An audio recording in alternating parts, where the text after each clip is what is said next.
Olá, bem-vindos ao canal Vida de Oração. Mais um vídeo de caminhada matinal. Hoje tá frio que só. Mas vamos lá. Hoje a gente vai conversar um pouquinho sobre o que Deus é e o que Deus não é. Esse vídeo é o primeiro de uma série de subsídios que eu quero dar para a sua oração. Eu quero lhe dar conteúdo para que depois você reze com ele, depois que você reze com o que eu falar no vídeo, você possa ir rezar, né, e ter alguma ideia, algum tema para meditação depois no final. Porque algumas pessoas me pediram algumas dicas de o que rezar, como rezar. Eu tenho um vídeo que inclusive é um dos mais vistos do meu canal, que é o que fazer na sua oração pessoal. Eu vou deixar também o linkzinho aqui em cima para você ir lá. Já tem um outro vídeo que é o número 2 desse o que fazer na sua oração pessoal. E eu vou criar essa série. Não estou prometendo toda semana um vídeo desse sentido, mas de vez em quando eu vou falar sobre isso. Então, dentro desse subsídio da oração, eu queria falar sobre o que Deus é e o que Deus não é. Por quê? Porque a nossa imagem errada de Deus pode influenciar muito na nossa oração. Eu criei um vídeo há pouco tempo, dizendo cuidado para não criar o seu Jesus, para não ter uma imagem de Jesus que você criou, enfeitou, achou bonitinha e fez. Mas também, vou deixar o link aqui em cima também. Mas assim, vamos falar um pouquinho do que Deus é e do que Deus não é, porque existe... Primeira coisa, existe muita ideia errada do que é Deus e às vezes a pessoa cria o próprio conceito. E o próprio conceito de Deus muitas vezes não corresponde ao quem Deus é de verdade. Eu acho que Santo Agostinho ou São Tomás falou que a verdade é quando aquilo que está na minha cabeça, a ideia que eu tenho, corresponde àquilo que independe de mim. Então, algumas pessoas não têm a verdade sobre Deus. É claro que a gente nunca vai entender quem é Deus completamente. A gente nunca vai conseguir captar tudo que é Deus, porque Deus é muito superior a nós.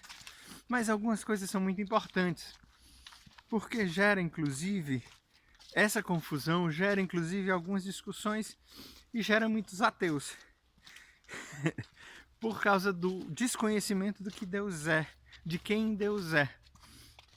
Então eu vou colocar aqui algumas coisas para que você, baseado nisso, depois vá tomar isso para a sua oração. E aí na sua oração, diante da presença de Deus, de preferência diante do Santíssimo Sacramento, você possa colocar e transformar a sua mente e o seu coração para aquilo que Deus é de verdade. Então, primeira coisa que Deus não é uma energia. Deus não é uma força que liga todos e contenta. Isso é panteísmo, né? Esse conceito de Deus de Star Wars, né? May the Force be with you, né? Essa história de que a energia que liga todas as coisas, que pode ser usada para o bem ou para o mal, né? Daí tem o lado negro da força e tudo mais. Deus não é uma energia e Deus não pode ser controlado, porque a ideia de energia também passa uma ideia para nós de controlar, de canalizar. Então algumas pessoas, baseadas nesse engano, elas passam a achar que não, se eu rezar, se eu concentrar as minhas forças positivas nessa direção, Deus vai ouvir a minha oração, e vai ser curado, eu vou ter um milagre ou tudo mais. Não é, Deus é completamente independente de você. E não é só se você rezar muito, se você rezar bonitinho, porque Deus não é Papai Noel também, né? Segunda coisa que Deus não é Papai Noel. Às vezes tem essa mentalidade, não, se eu for direitinho, se eu for santo, se eu não pecar, Deus vai ouvir minha oração. Deus é completamente independente de você. Deus é completamente independente de você. Deus não depende de você para nada. E Deus dá o que Ele quer, quando Ele quer, na hora que Ele quiser. Então, que a nossa oração, que a gente não acha que a gente tem o poder de mudar o coração e a vontade de Deus, porque a gente não tem. Deus muda a vontade de Deus muda a vontade, Deus muda o curso da história, Deus intervém na história porque Ele quer quando Ele quer. Isso significa que a gente tem que parar de rezar ou de pedir, de interceder? De forma alguma. Simplesmente quando nós rezarmos, nós precisamos ter a consciência de que a vontade de Deus é completamente independente da minha. Então, quando eu pedir algo ao Senhor, eu tenho que deixar o Senhor, entenda, dentro do meu coração, deixar Deus livre para Ele fazer o que Ele quiser. Que não é simplesmente uma obrigação de Deus ouvir a minha oração, porque Deus é completamente independente. Se eu for bom e se eu for ruim. Aí a passagem que o Senhor diz, né?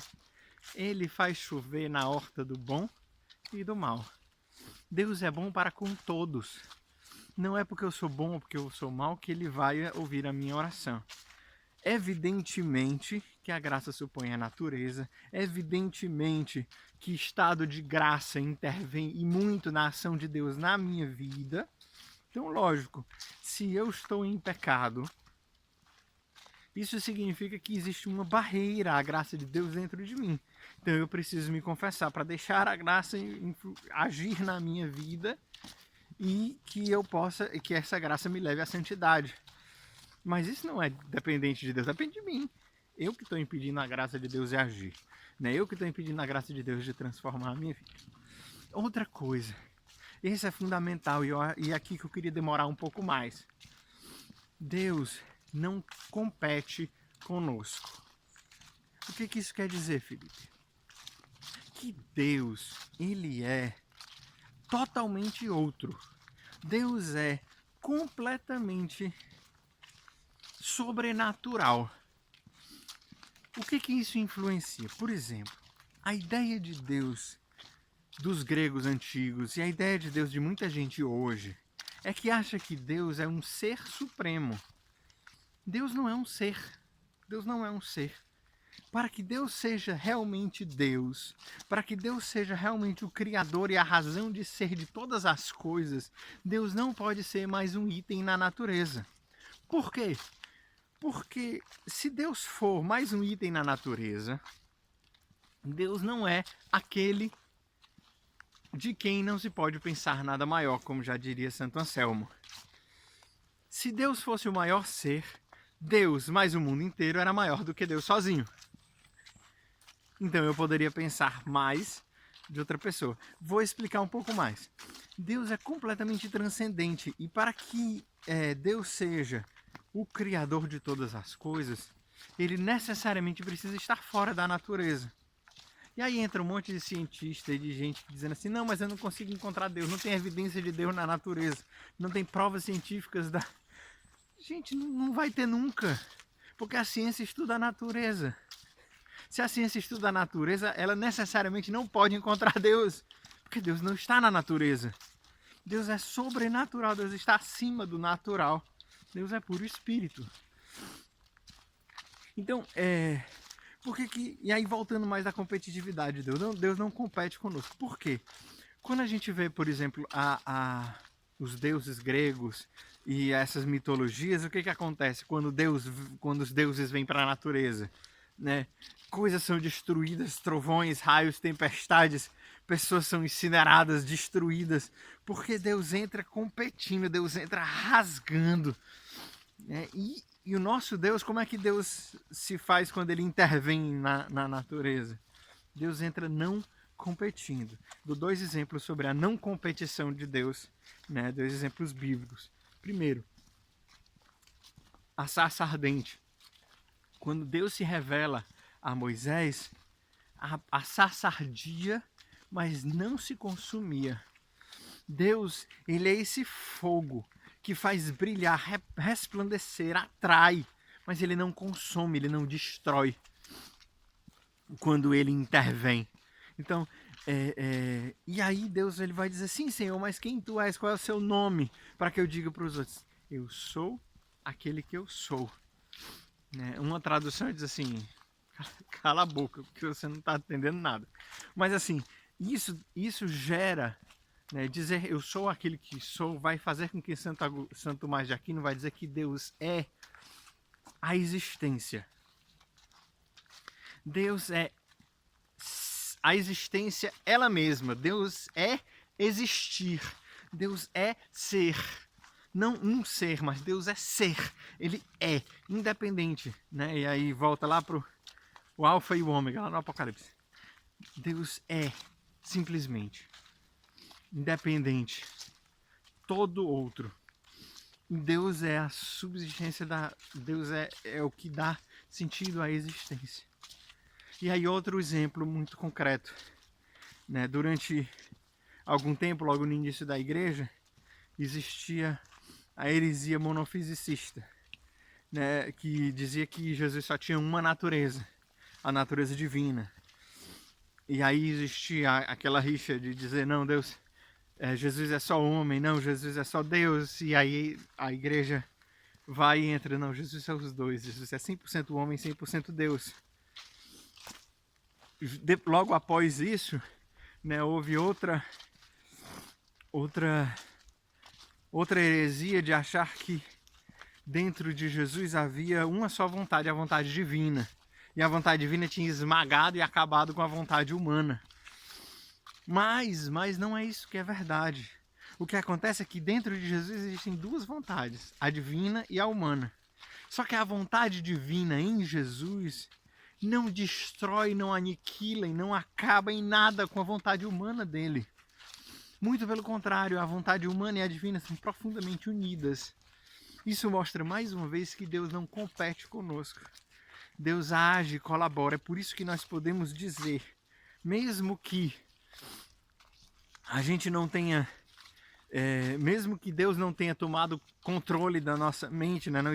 Não tenha existido uma possessão divina, se é que isso pudesse existir, nós podemos dizer, né? Não sou mais eu que vivo, é Cristo que vive em mim. E como é que a gente pode dizer não sou eu que vivo, é Cristo que vive em mim? E mesmo assim ser livre, e mesmo assim viver, né?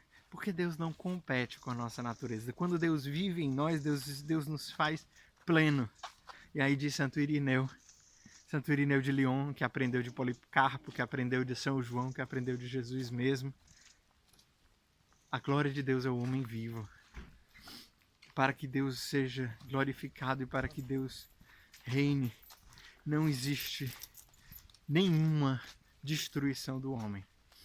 Então, o pobrezinho do Sartre, que vai dizer que se Deus existe ou não, eu sou livre, ele caiu num engano muito profundo, porque é exatamente o contrário. Deus não compete conosco, Deus não nos destrói. Então, tome isso e vá levar para a sua oração. Alguns subsídios para isso você pode ver no próprio Catecismo da Igreja Católica, ou você pode, né, tomar o livro de Gênesis e ver lá e rezar com essa passagem da sarça ardente. E aí, se vocês tiverem dúvidas, comentários, vocês podem deixar aqui um comentário no vídeo que eu vou tentar responder à medida do possível. Eu queria só deixar mais um detalhe aqui. Eu não esqueci, algumas pessoas me pediram para falar sobre retiro pessoal. Estou preparando porque retiro pessoal vai depender muito de se você está iniciando ou se você já reza faz muito tempo. Isso vai variar bastante. Eu estou tentando criar alguma coisa assim, eu estou tentando rezar e escrever e tentar pelo menos criar um esquema para falar sobre retiro pessoal de uma forma que acesse a todo mundo, tá bom? Então é isso, gente. Se você gostou desse vídeo, por favor, clica aqui em gostei para mim. Pelo menos a mim ajuda, porque eu só vou saber se você gostou se você clicar no botão, né? Eu só vou saber se esse conteúdo está ajudando se você me disser. Então é isso. Se você ainda não está inscrito, se inscreve aqui no canal. Eu já coloquei algumas vezes, eu continuo repetindo.